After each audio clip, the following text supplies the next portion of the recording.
I am saddened because yung mga major players po rito sa kaguluhan sa ating bansa ay personally yung iba kilala ko. Umpisahan na natin kay Ombudsman Boying Remulla. High school pa po ako. Kilala ko na yan. Lakas magsigarilyo niyan eh. Kasi ang tatay ko, board member ng Cavite Province, nung gobernador ang ama niya, si Johnny Remulla. Kung bakit, mabait po yan, maayos yan. Naging chief of staff yan ni Senator Loy, pinupuntahan ko pa yan dito sa Senado.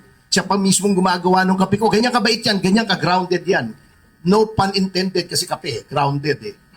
Yun ang, ganyan ka-grounded yan. Nakasama ko pa kay Erap noon, nung ASEC ako sa DILG, siya ay nasa PMS. Mabait yan eh. Kung bakit nung nagkaroon ng national office, eh biglang lumaki ang ulo. Si Terry Ridon, kilala ko yan. Lagi kong kakwentuhan niya sa Shangri-La, nagkakapi kami yan. Ang problema naman kay Terry Ridon, hindi lang lumaki ulo, lumaki pa muka.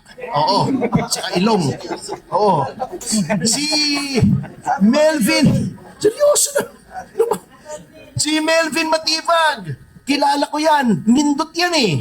Nindot, maayos, di ba? Oo, di ba sa Bisaya, nindot? Nindot yan eh. Oo. Pwede sabihin ito, Melvin Matibag, nindot ka eh. Nung nandito yan sa PDP, hindi ko malaman kung bakit grabe. At si Pangulong Marcos mismo, ako, I'm not ashamed to admit, loyalista ako. I've always maintained na mali yung ginawang pagpapatalsik kay Pangulong Marcos, alit sa akin o hindi. I've always believed that he was one of our best presidents, including his faults. Kung may faults, kasama yun eh. Pero at ako nanindigan, naniwala na kapag bumalik ang mga Marcos in the person of Marcos Jr., he will try to redeem the family name. Because siguro wala pang isa sa 1 bilyon sa mundo ang nabibigyan ng ganong pagkakataon na disgrace yung iyong ama, binigyan ka ng pagkakataon na ibangon, na ipatunayan na ang Marcos hindi ganito, hindi ganon. Anong ginawa niya? Pinatunayan na niya na not only parang sinabi niya na in 3 years, yung sinasabi nila yung aming dinideny ng mga loyalista ng 40 years ay hindi totoo. Totoo pala. At pinatunayan niya na there can be someone even worse than Noynoy Aquino, and that is he. Siya pa pala. So doon po kami nang hihinayang ako on a personal basis. Kasama po yan. Mabait yan eh. Kumpare ko pa yan eh. Doon sa kasal ni MJ Marfori, nakikwentuhan kami. Hindi ko alam kung bakit, why, at tama yung sinasabi nila na power corrupts and absolute power corrupts absolutely. So, doon po ako nalulungkot. Salamat po. Thank you very much, Attorney Topacio. Talagang Like to repeat again what I just said a while ago.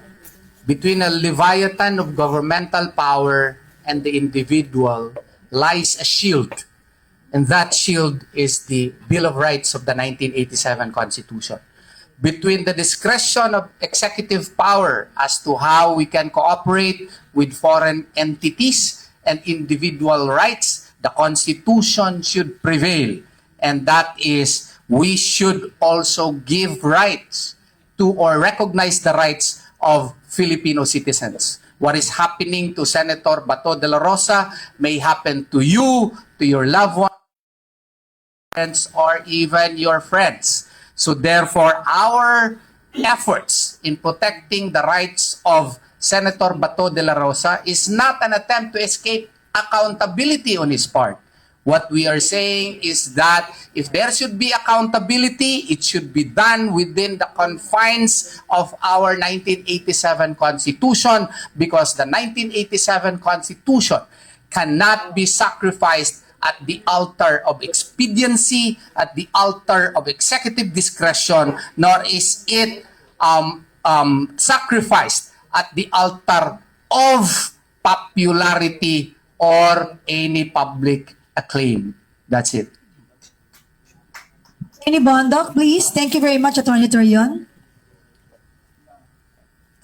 Nakasaad po sa Biblia sa John 18:36, my kingdom is not of this world. Ang ibig po sabihin niyan ay among many other interpretations ay kahit po pumuti na ang uwak, hindi po talaga natin mararating ang utopia o yung talagang pantay-pantay na batas.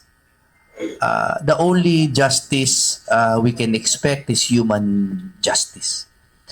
Ang akin pong paalala sana sa ating lahat ay matuto po sana tayong mag-usap ng mas mahinahon. Dahil kung iintayin pa po natin magkaroon ng complete justice bago po umayos ang pag-uusap natin sa isa't isa, ay hindi na po tayo mag-uusap ng maayos kailanman.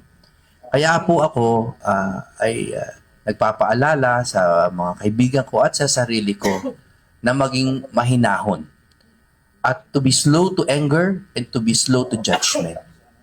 Kung kalaban nyo man po si Senator Bato, makinig po muna sana kayo sa aming mga argumento. At kung kayo naman po ay nakapanig sa amin, wag din po natin isuko ang ating kaluluwa para lamang po maging tama. Because what does it profit a man to gain the world but lose his soul? So, tayo po ay iisang bansa at iisang diwa. Magkasundo po tayo na mag-uusap tayo ng maayos at mahinahon.